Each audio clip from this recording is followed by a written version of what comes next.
En el patio de atrás. Hola, bienvenido, acompáñame a conocer una nueva historia. Que seguro nos hará pensar si en verdad estamos a salvo. Yo soy el señor D. Y esto es, en el patio de atrás, comenzamos. A la mañana siguiente, me encontró el velador del mercado. No en mi casa, sino vagando sin rumbo cerca de los puestos, con los ojos rojos y la mente en blanco, una niebla densa nublando mis pensamientos. Parecía que las últimas horas se habían estirado en una eternidad de terror y confusión. Un laberinto mental del que apenas podía recordar fragmentos borrosos. Mis ropas estaban sucias, mi cabello pegado a la frente por el sudor frío y la mugre. Me llevó a una habitación oculta entre los pasillos traseros. Una especie de oficina desordenada y llena de trastos viejos y el olor rancio de papeles guardados por décadas. Encendió una bombilla que colgaba lánguida del techo, bañando el espacio en una luz amarillenta y tenue que hacía bailar las sombras en las esquinas. Me ofreció un vaso de agua sucia. Pero mis manos temblaban demasiado para sujetarlo, el cristal chocaba contra mis dientes con un golpeteo sordo. Lo siento, muchacho, dijo, su voz grave, sin emoción, una calma inquietante que nunca le había oído. Él, don Chucho, quien siempre parecía ajeno a todo. Un simple espectador cansado de la rutina diaria de carga y descarga. Teníamos que saber cuánto durabas, cuánto tiempo soportarías el juego de la voz y los reflejos, Luis. Una sensación helada me recorrió al entender sus palabras, como si un bloque de hielo se hubiera alojado en mi pecho, cortándome la respiración. De un cajón de madera chirriante sacó una pila de fotos viejas, descoloridas, algunas rotas por las esquinas. Reflejos distorsionados, rostros vacíos, ojos muertos, miradas perdidas. Eran personas, o lo que quedaba de ellas, atrapadas en un instante de suplicio mudo, como yo. Personas que habían mirado directamente a la anomalía. Personas que ya no eran ellos, solo cáscaras andantes con una sonrisa torcida. Cada imagen era una evidencia fría y brutal de una verdad incomprensible. Explicó que la voz y los reflejos eran una prueba, un filtro cruel. Una especie de mecanismo de control que se activaba cuando la vida se tornaba monótona, predecible. Los que fallaban, los que miraban directamente al reflejo equivocado, se convertían en portadores, replicando el ciclo sin fin, susurrando y engañando a otros. Me dijo que yo fui el último experimento. La pieza final de su retorcida investigación, el último en ser despertado. El virus sigue su curso, Luis. La infección se propaga, voz a voz, reflejo a reflejo. Es un eco de la existencia misma. Y tú eres el nuevo cebo, el nuevo eslabón en la cadena. Una nueva voz en la oscuridad, esperando. Y yo. Yo solo observo la cosecha, como siempre. La bombilla parpadeó una última vez, sumergiéndonos en una penumbra que ahora parecía eterna, mientras el chirrido de un grillo perforaba el silencio. Mi propia voz ya no era mía del todo, sentía como algo ajeno se adhería a cada palabra, esperando su momento.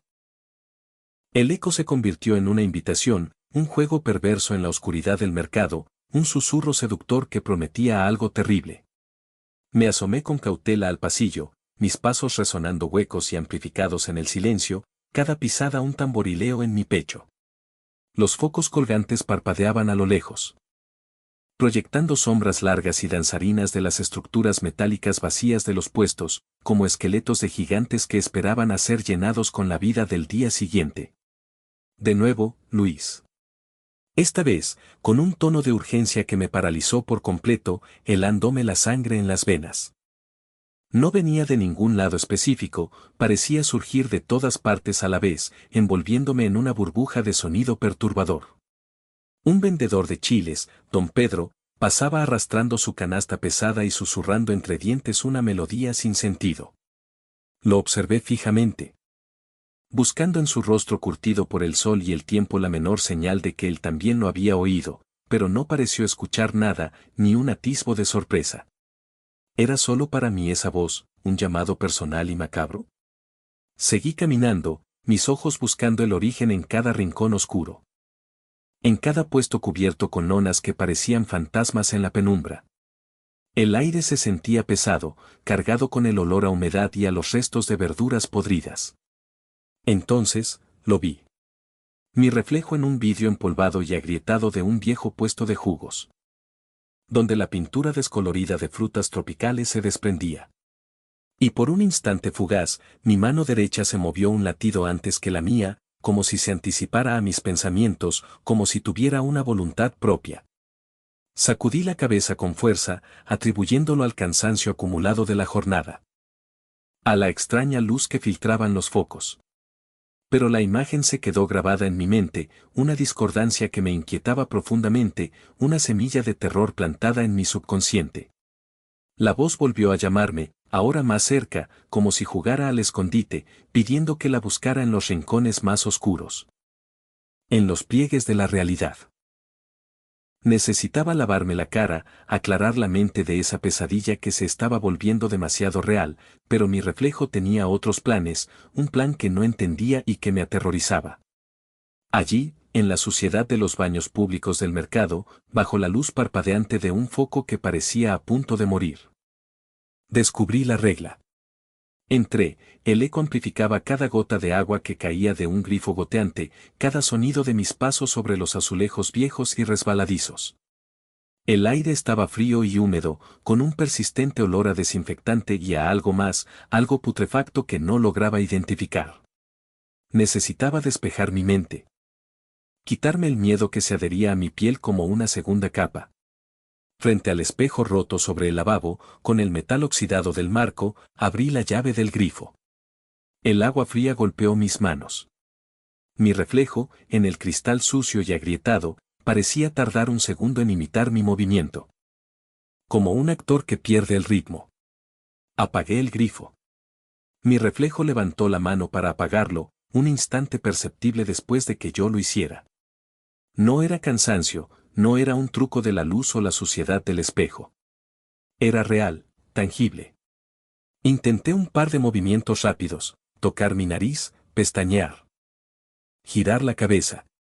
Mi reflejo lo seguía, sí, pero con un desfase mínimo y creciente, como un mal imitador, un eco visual que no terminaba de sincronizarse con la realidad.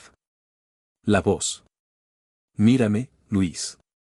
Me susurró, justo detrás de mí, tan cerca que sentí un escalofrío helado en la nuca, pero el eco me engañaba, distorsionando su origen, haciéndolo parecer omnipresente. Mi reflejo en el espejo se tensó de repente, sus ojos se abrieron desmesuradamente, una expresión que no era la mía, una rigidez helada que nunca había visto en mi propio rostro, un gesto de pánico que me pareció ajeno. Cerré los ojos con fuerza. El corazón latiéndome contra las costillas con la fuerza de un martillo. Apagué la luz del baño a tientas, mi mano buscando desesperadamente el interruptor gastado en la pared. Solo entonces, en la oscuridad absoluta, la tensión desapareció de mi cuerpo, la voz se calló, y el reflejo, espero, dejó de existir. Salí del baño, respirando hondo, el aire frío de los pasillos del mercado golpeando mi cara como una bofetada. La oscuridad del pasillo, casi total salvo por alguna luz de emergencia lejana que apenas iluminaba los contornos de los puestos, lo había calmado todo, al menos por un momento. Era como si la luz lo alimentara, lo hiciera real, palpable, y la penumbra lo ahogara, lo diluyera en la nada. Caminé rápido hacia mi puesto, mis pasos resonando en el pasillo central, ahora casi desierto, el silencio solo roto por el crujir lejano de alguna lona movida por la brisa helada. Evitaba mirar cualquier vidrio, cualquier superficie pulida, cualquier charco de agua que pudiera traicionarme con una imagen. La voz, ahora, solo susurraba mi nombre, apenas audible, tan tenue que dudaba si era real o una secuela del miedo que me quemaba la garganta, una reverberación de mi propia mente. A lo lejos, vi al velador, don Chucho, un señor mayor con su gorra ladeada y el cigarro colgando de los labios, fumando en la entrada principal.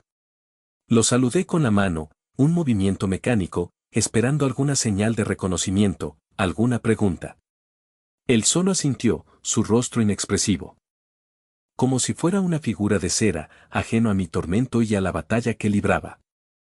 Llegué a mi puesto, mi refugio momentáneo, y cerré mi lona de golpe, el sonido seco rompiendo el silencio, un intento inútil de sellar el exterior. Necesitaba salir de allí, la sensación de ser observado me asfixiaba. Un nudo en la garganta que no me dejaba tragar saliva, el aire se sentía denso y pesado. Mis ojos, sin querer, se desviaron por un instante. En el cristal sucio de un puesto de celulares que vendía fundas brillantes y coloridas, vi un flash. Era mi reflejo, por un instante, moviéndose un poco antes que yo. Un parpadeo, una inclinación de cabeza, una sonrisa sutilmente torcida. No miré de frente, no pude, el terror me lo impidió. Cerré los ojos con fuerza, el corazón martillando contra mis costillas, un tambor en la oscuridad, un ritmo frenético. Apagué la pequeña bombilla que iluminaba mi puesto. La que usaba para empacar mis herramientas. El silencio fue total, denso, pesado como una lápida.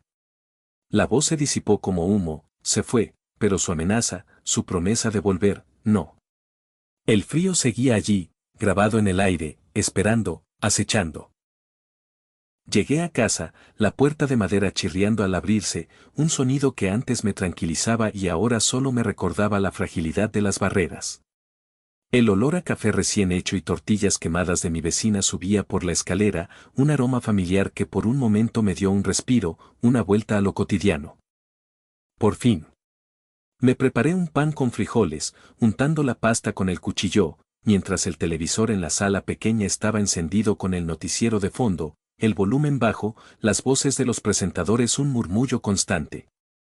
Ruido familiar para ahogar el recuerdo de la voz. Para disimular el latido acelerado de mi pecho que no cedía. Estaba cenando, intentando masticar el bocado insípido, cuando mi teléfono vibró sobre la mesa, con un zumbido seco que me hizo dar un respingo. Un mensaje de WhatsApp. Un número que no conocía, sin foto de perfil, solo una silueta gris. Era una nota de voz. Mi corazón se aceleró al ver el icono, una punzada fría, presentía algo terrible, algo que la oscuridad del mercado no había podido contener. Con manos temblorosas, que casi no me obedecían, le di play. Un chirrido de estática, como un radio viejo buscando señal en medio de la nada, luego mi voz. Clara, inconfundible, resonó en la pequeña cocina. Decía, no apagues la luz. Quiero verte. Mi propia voz, pero con un matiz perturbador, como un eco de ultratumba. Y de fondo, el ruido inconfundible del mercado. Los pregones lejanos de mis vecinos que ya estaban empacando, el murmullo de la gente que se despedía. El sonido de las lonas moviéndose con el viento, el incesante golpeteo de los candados. Era de adentro, de allí, de mi propia pesadilla. Era de ayer, de los momentos que había intentado borrar. La había grabado allí, en el mercado, la noche anterior. Borré la nota de inmediato, con una furia impotente. Como si al borrarla pudiera borrar también la realidad que representaba, y tiré el celular lejos, contra el sillón, donde rebotó y cayó al suelo. El pánico me inundó, un maremoto de terror que me arrastró, que me hizo sentir la piel helada y la boca seca. Esto era real. Y me había seguido. Había traspasado el umbral de mi hogar. Estaba dentro de mi vida, me había encontrado, y ahora me hablaba con mi propia voz. Mi casa, mi santuario. Había creído que aquí estaría a salvo, que las paredes, la rutina, el simple hecho de estar bajo mi propio techo, me protegerían de lo que había experimentado en el mercado. Pero si el mercado me había fallado, si mi propia regla de la luz y los reflejos no había sido suficiente.